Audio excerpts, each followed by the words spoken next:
오늘 제가 말씀드릴 부분은 아마도 마지막 페이지에 있는 로드맵 관련된 부분이 제일 중요하지 않을까 싶은데 일단은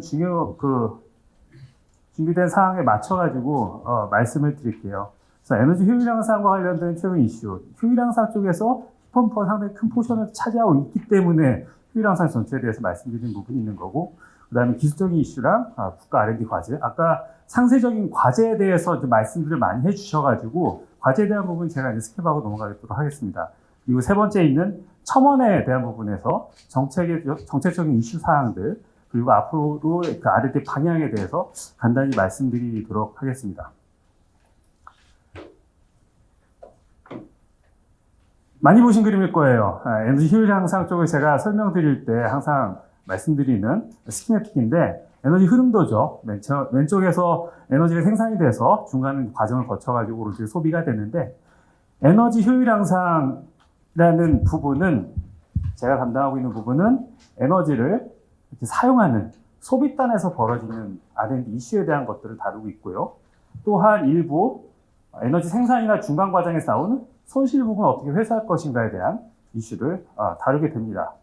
그래서 에너지 효율이다라고 이제 말씀드리면은 저한테 문의를 하시는 분들 중에서 이제 생산 과정에서 나오는 기술에 대해서 많이 문의를 하시는데, 물론 제가 그 해당 부분에 대해서 아는 부분도 있고 모르는 부분도 있지만, 기본적으로 효율 향상 PD가 다루는 영역은 에너지 흐름으로 봤을 때 오른쪽에 있는 최종 소비 단계에서의 산업 쪽에서 소비하는 거, 건물 쪽에서 소비하는 거, 그다음에 수송에서 소비하는 이 부분에 관련된 기술들을 다루고 있고, 그래서 보시면은 우리가 에너지를 활용할 때 전력으로 공급을 받아도 전기를 그냥 활용하는 경우는 많지는 않습니다. 그걸 전력으로 받든지 화학적 연료를 받든지 그거를 열로 변화해서 쓰는 경우가 많고, 따라서 산업이나 건물이나 수송 각각에 있어서 힙펌프가 중요할 수밖에 없겠구나라는 거를 이 그림을 통해서 알 수가 있거든요. 왜냐하면 모두가 원하는 그 열에너지를 활용할 때 온도는 매우 다르거든요. 50도를 원하는 쪽도 있고 100도 이상 원하는 산업 쪽도 있고 굉장히 다양합니다.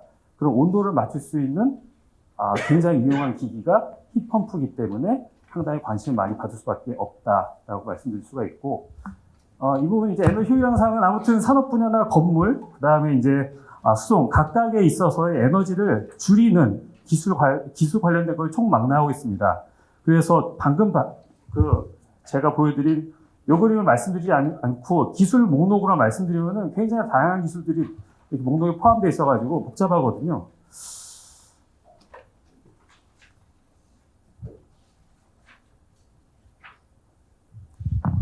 그런데 효율 향상 쪽에서 최근에 이제 뭐 이슈가 많이 몇 년 동안 되고 있는 거는 계속 반복해서 설명드렸듯이 탄소 중립에 대한 부분이 기존의 에너지를 아끼는 거에 추가적으로 숙제가 주어졌고, 에너지를 아끼면서도 발생하는 탄소 발생량을 저감시키는 그 숙제가 주어졌잖아요.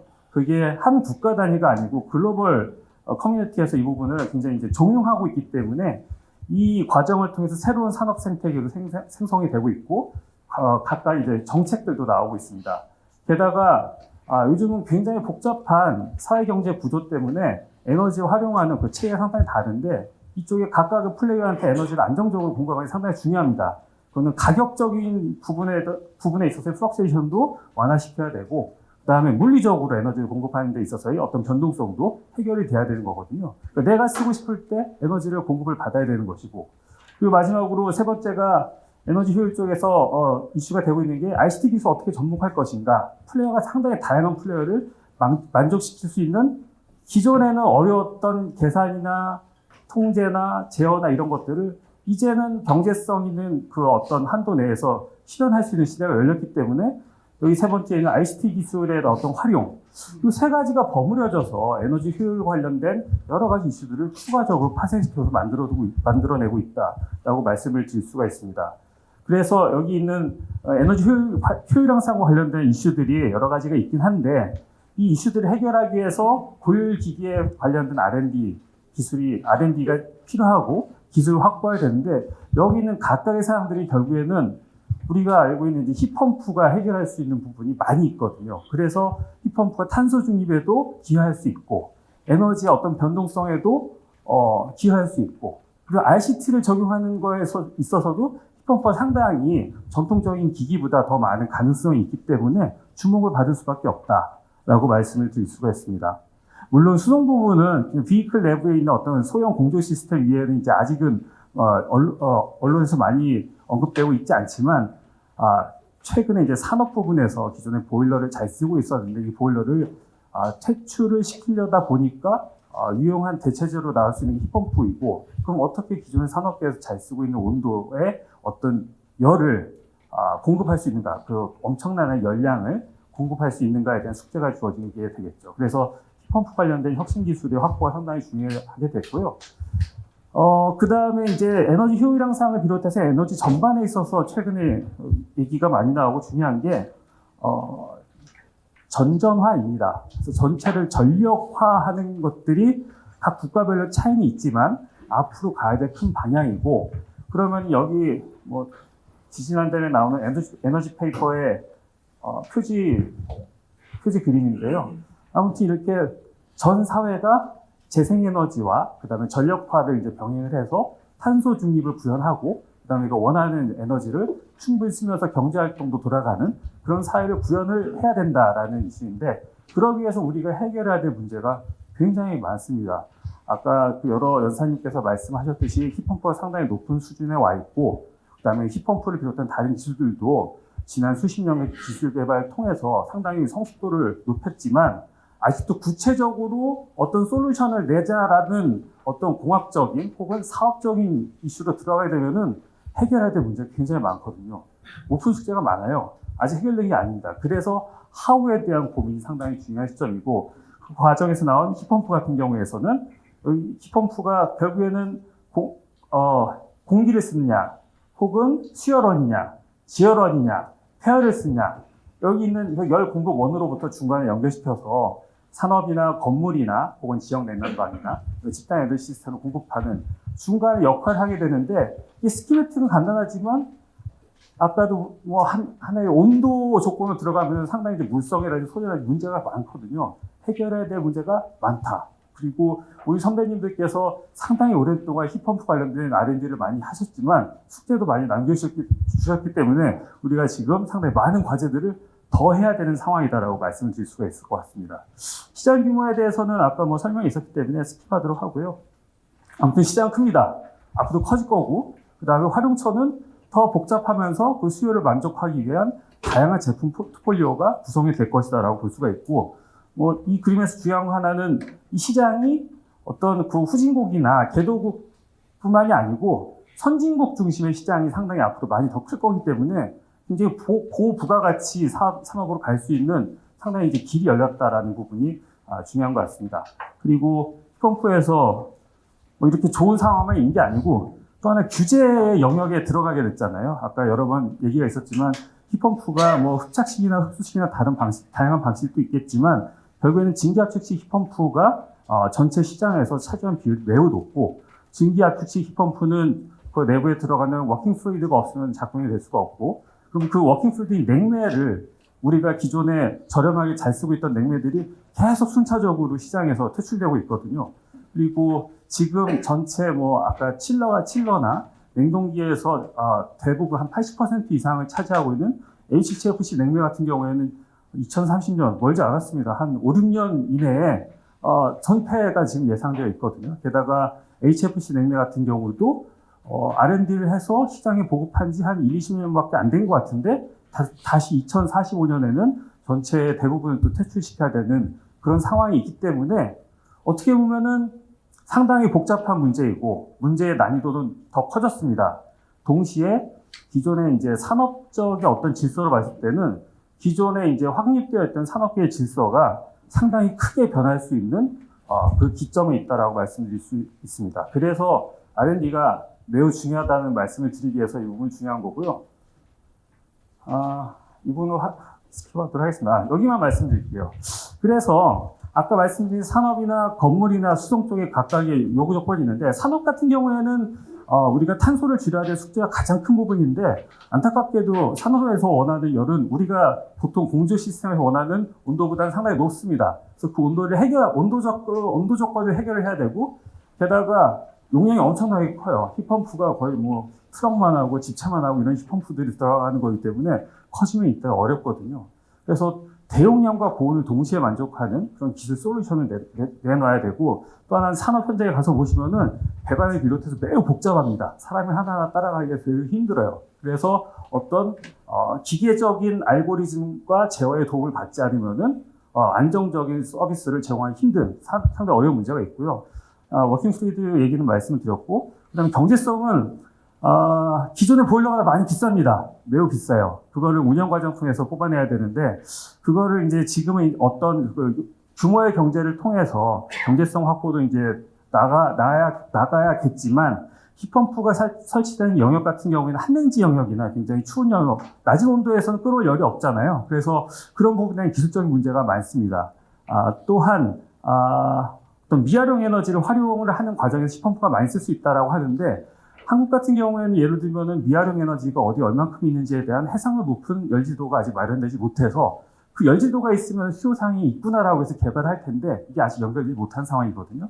상당히 기술적인 이슈가 또 하나 있고, 그다음에 디지털화 같은 경우에는 다른 산업보다는 힙펌프 쪽의 어떤 그 속도가 디지털화가 좀 느린 것 같습니다. 제가 봤을 때는. 그래서 좀 더 이렇게 속도를 내야 되는 과정이 있고, 그다음 디지털화를 통해서 위에 있는 경제성이나 보온의 서비스나 이런 부분을 좀 또 보완할 수 있는 가능성이 있기 때문에 기술적인 이슈가 상당히 중요하다라고 말씀드릴 수가 있습니다. 그리고 마지막에 있는 인증이나 실증 인프라 같은 경우에는 기존 냉매 기준으로 인프라들이 많이 돼 있어가지고, 이게 독성이나 혹은 가연성이나 혹은 굉장히 압이 높은 그런 시스템에서 어떻게 인증하고 그다음에 일선 현장에서 사업하러 갈 수 있는가에 대한 굉장히 복잡한 문제들이 있거든요. 제도적으로 풀어야 될 사항을 포함해서요.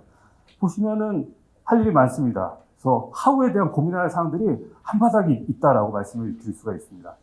과제에 대한 부분은 제가 생략을 하겠고요. 올 초에 1차 공고를 통해서 여러 가지 과제들이 나가는데, 요소에 열을 활용해야 되기 때문에 힙펌프 관련된 요소들이 포함되어 있다는 걸 확인하실 수가 있고, 지금 접수를 받고 있는 2차 공고 과제는 버티컬 파밍 관련된 과제인데, 여기서도 미활용 에너지 활용 부분이 모듈이 있기 때문에 힙펌프 관련된 어떤 전문적인 어떤 고민이 필요하다라고 말씀드릴 수가 있습니다. 세 번째 청원인데, 시간이 지금 얼마 안 남았기 때문에 일단 요거 하나를 말씀드리고 마무리 짓는 게 좋을 것 같습니다. 보시면은 그 초격차 프로젝트라는 거를 언론에서 보셨을 거예요. 작년 4월 달에 산업부가 한번 발표했고, 그 다음에 올 5월 초에 또 한번 초격차 프로젝트에 대해서 정부에서 발표한 사례가 있습니다. 여기 있는 문서들은 정부 웹사이트에 가서 보시면은 다운로드 받아 보실 수가 있는데, 여기에서 이 초격차 프로젝트라는 게 기존보다 굉장히 이제 첨단성이 있고 시장성이 높은 기술에 집중적으로 R&D를 투자한다라는 취지를 살린 과제다라고 말씀드릴 수가 있고, 이게 이제 11개 분야별로 초격차를 이제 구체화했고, 여기 반도체 디스플레이를 포함해서 에너지 신산업까지 해서 11개입니다. 근데 이제 에너지 신산업 같은 경우에는 수소를 비롯한 7개 미션이 있고, 에너지 쪽이 7개 미션 중에 세 번째 미션이 건물 산업 효율 기술 세계 경쟁력 확보라고 명시가 되어 있습니다. 이게 이제 산업적인 힙펌프 기술 혹은 건물 쪽의 힙펌프 기술에 관련된 부분을 이제 커버하는 부분이고, 보시면은 이 표에서 아실 수 있듯이 산업용 보일러 대체 대용량 보온 힙펌프 시스템 기술 개발, 그리고 산업건물 친환경 보일, 부하 최적 대응 통합 에너지 시스템 기술 개발, 그리고 산업용 급저온 초저습 힙펌프 및 냉연 활용 시스템 기술 개발. 보시면은 온도를 기준으로 굉장히 낮은 온도, 굉장히 높은 온도, 그 다음에 0도에서 100도 내외에 우리가 이제 일상적으로 겪을 수 있는 온도를 기준으로 해서 각각의 기술을 좀 구분해 놓고, 현재 수준과 단기, 중장기적으로 방향을 잡고 있다라고 말씀을 드릴 수가 있습니다. 그래서 산업 쪽에서 수요를 맞추기 위한 보온 힙펌프 같은 경우에는 이 프로젝트의 첫 번째 있는 이 라인을 통해서 나가게 되는 것이고요. 그리고 산업 현장에 일단 폐열을 활용한다든지, 혹은 건물의 에너지를 높이기 위한 어떤 힙펌프 시스템, 혹은 열 네트워크 시스템 같은 경우에는 두 번째 부하 최적 대응 통합 에너지 시스템 기술 개발을 통해서 진행이 되고, 그리고 0도 이하, 보통 마이너스 100도, 초저온이라고 저희 얘기하는데, 이런 초저온 냉열 수요를 또 만족하기 위한 힙펌프 기술 같은 경우는 세 번째 라인을 통해서 진행된다라고 말씀을 드릴 수가 있을 것 같습니다. 이 박스 하나가 과제 하나는 아니고요. 박스 하나 안에 이 이슈를 해결하기 위한 다양한 과제들이 진행이 될 것이고, 올해도 착수가 되는 과제도 있고, 아까 센츄리에 설명해 주셨듯이 그 과제도 착수가 되고, 작년에 착수된 과제도 있고요. 앞으로도 착수 위해서 전문가들의 고민을 통해서 우리가 이제 기획 과정을 진행해야 될 사항들이 지금 있는 상황이다라고 말씀드릴 수가 있습니다. 시간이 좀 지났지만, 1분 내에 마치도록 해야겠네요. 보시면은 우리가 방금 말씀드린 어떤 기술적인 이슈들이 IAEA, HPT, TCP 그 기술적 협력 체계에서 논의하고 있는 안엑스에 보면 넘버링 돼서 다 나와 있거든요. 아까 뭐 다가구 주택에서 히펌프 활용한다는 그런 이슈 같은 경우에는 62번에 보시면 이제 멀티패밀리 시스템이라고 또 나와 있고, 그다음에 고온 히펌프 같은 경우에는 예전에 46번이었나요? 48번이었나요? 그쪽 인더스트리얼 히펌프로 다뤄졌었는데 다시 이제 58번 안엑스에서 고온 히펌프를 또 이제 다루게 됐고요. 다양한 이슈들을 지금 고민하고 있고, 그래서 어떻게 보면은 협력을 하고 있는 것 같으면서도 국가 간의 치열한 경합이 벌어지고 있는 분야다라고 말씀을 드릴 수가 있습니다. 그런데 히펌프가 또 새로운 이슈가 나오고 있는데, 결국에는 이제 건물용 난방, 가정용 난방을 위한 히펌프 기술 같은 경우에는 이게 난방기냐 냉방기냐, 히펌프는 이제 포일 밸브만 설치하면은 냉방과 난방의 어떤 절한형 시스템도 구성이 가능하기 때문에 이슈가 될 수밖에 없거든요. 그런데 유럽 같은 경우에는 북위 44도를 기준으로 보면은 전 인구의 82%가 거주하고 있어요. 그런데 미국은 44도 위에 살고 있는 인구가 8%밖에 안 돼요. 반대로 말하면 유럽은 냉방에 대한 필요가 별로 없었거든요. 그래서 전체 에너지의 냉방에 소요되는 에너지가 1%밖에 안 돼요. 그런데 미국은 굉장히 더운 쪽에 많이 살고 있기 때문에 16% 정도의 높은 에너지를 냉방에 쓰고 있습니다. 그리고 전체 가구의 한 90%는 에어컨을 달고 있죠. 근데 유럽에 가시면은 한 10%도 안 되거든요. 에어컨이 설치된 곳이 없습니다. 하지만 보시면 온도가 점점 올라가고 있기 때문에 냉방에 대한 수요가 늘어날 것이고, 히펌프를 설치했을 때 이게 난방으로만 쓰이지 않고 냉방으로도 쓰이게 된다면 전체 에너지의 전력 소비량은 늘게 되지 않을 것인가라는 우려가 있는 게 사실이고, 또 하나 히펌프의 설치에 대해서 보조금을 지급을 할 때 냉방기기로 쓰이는 부분에 대해서는 어떻게 할 것인가에 대한 고민이 있을 수밖에 없습니다. 그 다음에 요금 체계도 마찬가지로 고민이 되는 거고요. 그리고 가정용과 건물용뿐만이 아니고 산업용까지 히펌프가 적용이 됐을 때는 이 히펌프가 전기 에너지를 가져가 이제 활용하게 되는 것인데, 상당히 시간에 따라서 국가적으로 보면 부하가 지역적으로 플럭츄에이션이 있을 겁니다. 그 부분에 대해서 어떻게 대응할 것인지에 대한 어려운 문제가 있는데, 보시면은 이게 덴마크 사례 같은 경우인데, 요금에 따라서 요금이 싼 쪽으로 수요가 막 가는 부분을 이제 실증한 결과를 보여주고 있는 게 밑에 있는 그림이 되겠습니다. 아마도 우리나라도 뭐 요금 체계를 상당히 세분화해서 구성하면은 여기에 맞춰가지고 알고리즘을 또 짜고 AI 쪽으로 해서 대응을 하게 되면은 이게 리소스 레벨링이 가능할 것인가에 대한 고민이 있고, 이건 제도적으로 또 풀어야 될 부분이 있거든요. 그래서 히펌프는 기술적인 문제와 제도적인 정책적인 문제가 같이 해결돼야지 시장의 보급이 확산으로 갈 수가 있다라고 우리가 이해할 수 있는 부분이고, 그만큼 다양한 전문가들의 고민과 그다음에 협력이 필요한 분야가 아닌가 싶습니다. 제가 오늘 준비한 거는 이 정도인데요.